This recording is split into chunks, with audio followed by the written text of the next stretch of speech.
नमस्कार, मैं हूं ज्योत्सना पाटनी और अब वक्त हो चला है आज के शब्द बाण का।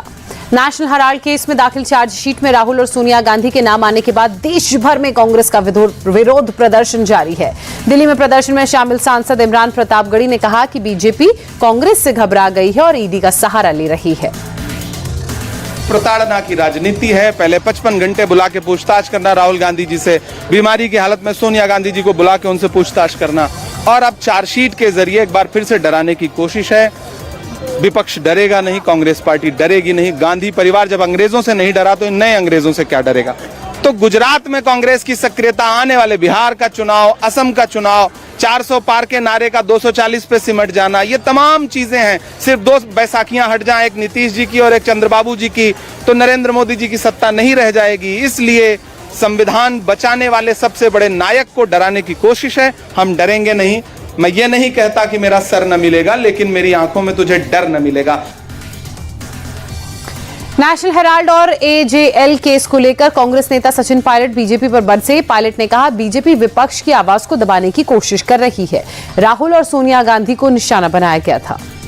ये बिल्कुल पॉलिटिकली मोटिवेटेड केस है जिसको लंबे समय तक खींचा गया। हम लोगों को न्यायपालिका में पूरा भरोसा है, we will fight it out legally. लेकिन आप समझिए, जिस एंटिटी में कोई ट्रांजैक्शन नहीं है, कोई लेन देन नहीं हुआ, 1 रुपये का कोई इसमें अदला बदली नहीं हुई है, और जानबूझ के पॉलिटिकली राहुल गांधी जी और सोनिया गांधी जी को टारगेट जो करने का काम किया है, ये पूर्णतः द्वेषपूर्ण भावना से कार्य किया गया है। लेकिन मैं जानता हूं कि देश के लोग समझ रहे हैं इस बात को कि अपने प्रतिद्वंदियों की आवाज़ दबाने के लिए अभी हम लोगों ने गुजरात में अधिवेशन किया था, पार्टी को जिंदा करने के लिए पूरी ताकत लगा रहे हैं, वो उनको नागवार गुजरा है। इसलिए केंद्र सरकार ने जानबूझ के बहुत ही विंडिक्टिव ये कदम उठाया है। इसको हम पॉलिटिकली टैकल करेंगे, लेकिन लीगली भी टैकल करेंगे। मुझे पूरा विश्वास है हमारी न्यायपालिका के ऊपर।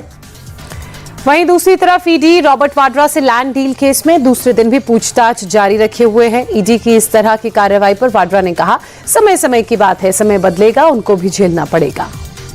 हम हमेशा लोगों के लिए लड़ते रहेंगे और संसद में चाहे राहुल को रोका जाए या मुझे बाहर रोका जाए, हम तो लड़ते रहेंगे, सच्चाई के लिए लड़ते रहेंगे और लोगों के लिए लड़ते रहेंगे। तो टारगेट हैं हम जरूर, पर सॉफ्ट टारगेट नहीं है, हम हार्ड टारगेट है और हार्डर बनते रहेंगे। देखिए, मेरा ये सोच है कि समय बदलता रहता है, हमेशा समय बदलता रहता है। क्यों जो हमारे ऊपर बीत रही है, या मतलब कि अगर हम जो झेल रहे हैं, ये समय भी बदलेगा तो हो सकता है उन लोगों को भी झेलना पड़े।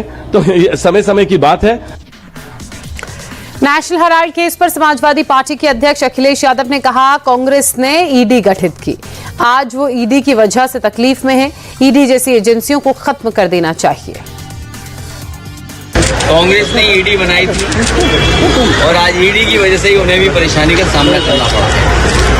एक बहुत बड़े जर्नलिस्ट से मेरी जब बातचीत हुई तो मैंने यही कहा था कि बहुत सारे इकोनॉमिक ऑफेंसेस को देखने के लिए संस्थाएं हैं, इनकम टैक्स डिपार्टमेंट है, और भी ऑफेंसेस देखने के लिए संस्थाएं हैं। ईडी की जरूरत क्या है?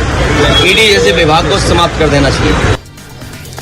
बीजेपी ने कांग्रेस के इस प्रदर्शन को गलत बताया। गांधी परिवार पर हमला करते हुए बीजेपी सांसद रविशंकर प्रसाद ने कहा, पूरा का पूरा गांधी परिवार भ्रष्टाचार में लिप्त है। गांधी मॉडल ऑफ डेवलपमेंट है,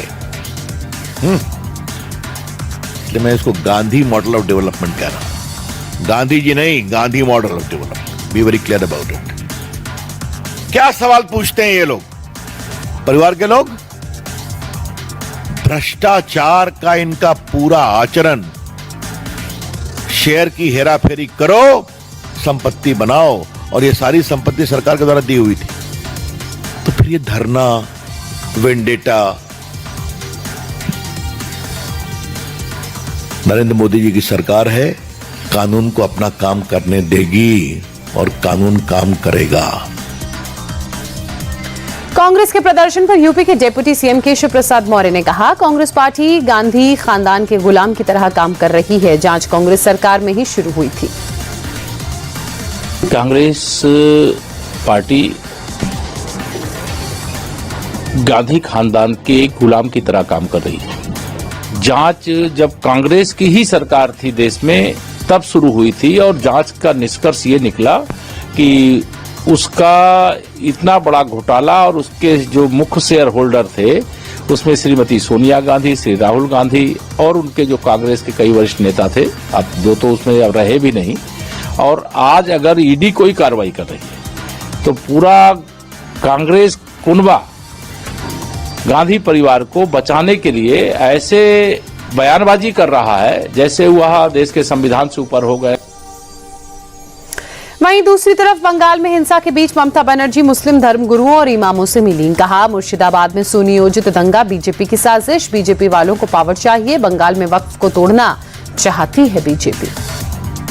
ए बीजेपी वालों, अच्छा से सुन लो, इसमें वक्फ प्रॉपर्टी में हिंदू लोग भी रहता है।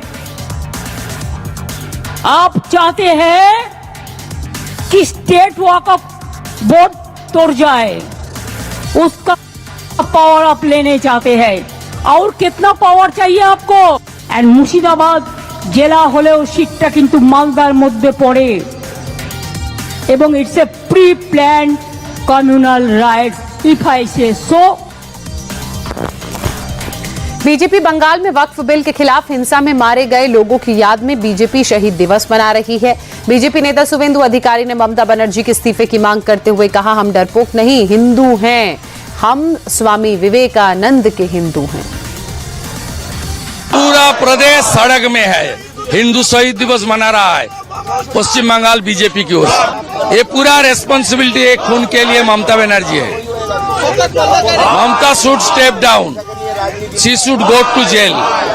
उनका पिता का नाम ठीक है तो मार के देखिए, उनका पिता का नाम ठीक है तो मार के देखिए। हम लोग कावड़ हिंदू नहीं है, स्वामी विवेकानंद का हिंदू है।